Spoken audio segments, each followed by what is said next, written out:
Okay, there's probably a number of reasons. And if I break it down into sectors, NDIS and aged care are quite often saying we want to be able to demonstrate to our participants, the people that we look after, that we have a decent quality management system to back up our services. So that's all about providing a point of difference. For a lot of other organisations, it's about how do we streamline, how do we save money, how do we save time. So that's another reason. For some, it's hey, we need to have this as a requirement of government tenders or defence contracts or similar. For other organisations, they will look at it and go, we just want to have this on our website because it's something that our clients respect. So it's all about giving that real positive feel about them. Hey, if you've gone to the trouble of becoming accredited, then you must be committed to providing a quality product which will bring additional clients in.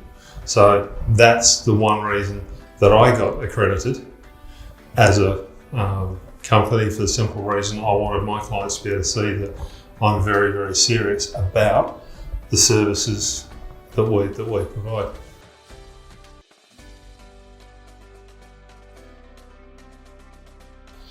Okay, so to break it down, first things first, usually from a client's point of view, it's, well, can I do this using internal resources? If I can, great. I don't need to find a consultant. I can just do it myself.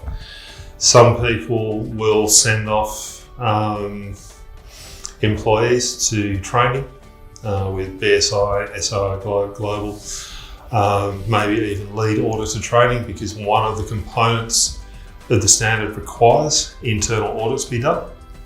And you can have external people come and do it, but it's actually better if you can do it yourself. So once they've decided how they're going to go about it, if they then need to find a consultant, they can go and find a consultant through any one of different ways. They can come to SafeRight and ask for a recommendation. They can go to auditing companies and ask for recommendations. Once they've done that, it then really is a question of sitting down and saying, well, okay, where is our business now? Where do we want it to be? How are we going to get there? For some organisations, that requires developing a brand new business plan, or actually developing a business plan because they didn't have one. For some organisations, it's, well, we've got all that in place. We now need to talk to our consultant and find out next steps, which typically is, let's develop a manual and then go through it, take it to the management team, make sure that that manual reflects what they're actually doing. So for example, there's no point an NDIS provider having a whole bunch of stuff that relates to manufacturing. However, having said that, I've currently got a very unique situation where I've got an NDIS, an aged care provider and youth provider. And as part of the youth works, they do a lot of work with cars with the young people from high school. So there's a real blend of what has to be done. So that's what I'm saying. The manual needs to reflect what the company is all about. Once that is done, we gather whatever evidence is required, and then we go look for an auditing body, whether that be BSI, SAI, GCC, they're probably the main three that come to mind, or PricewaterhouseCoopers obviously would be a fourth one, but they're the main four that sort of come to mind.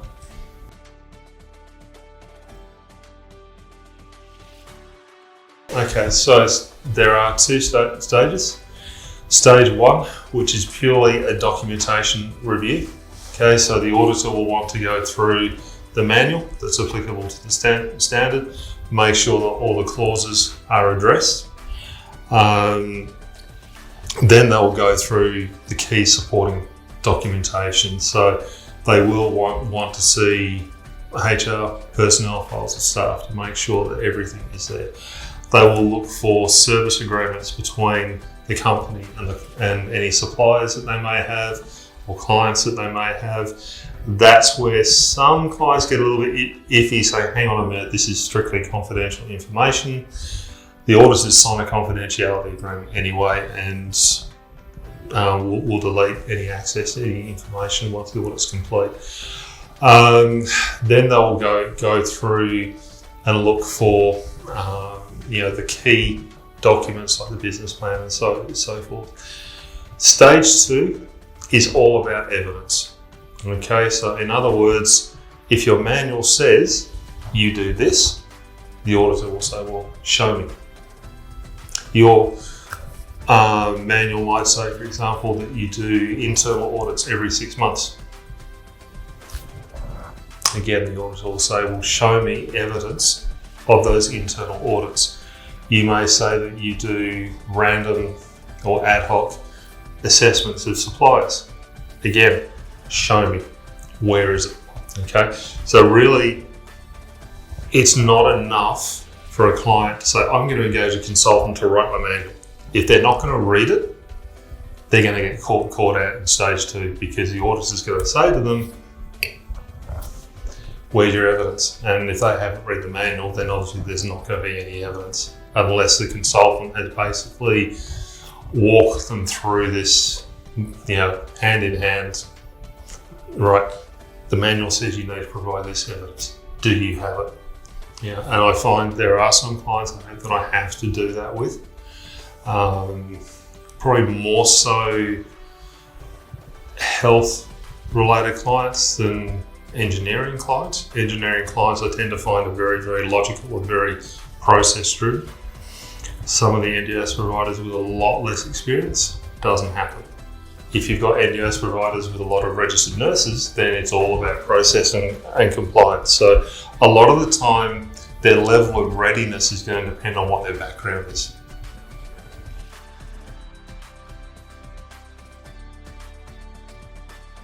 Okay, so there is an annual review. So the auditors will come out and usually about half a day, depending on the size and scope of the organisation, just to make sure that the system is actually being used. If they discover that the system's not being used, then accreditation won't be continued, and they'll have to go back through the process all over again. And that is a very extreme step. It's not something I see happen very often at all.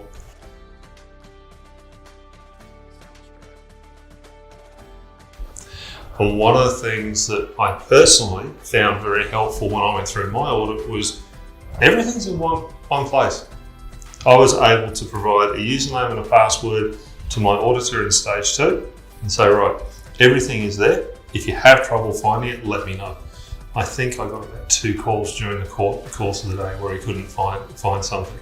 So I was able to show him initially, well, this is where the manual is. Here's where all my supporting policies, procedures, forms are. You're looking for a risk register, great, that's down there. The business plan is here. All the other company documents that you might want to look at were there as well. So it's really about saving time and process and having that level of efficiency and effectiveness within the system.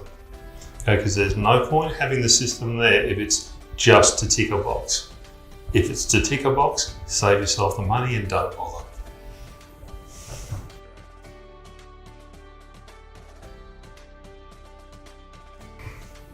A lot of my clients, when they come to me, they're not ready. And that's where it comes down to sitting down with them and working out how do I help them as a consultant get ready. We talk, as consultants, we talk about value adds.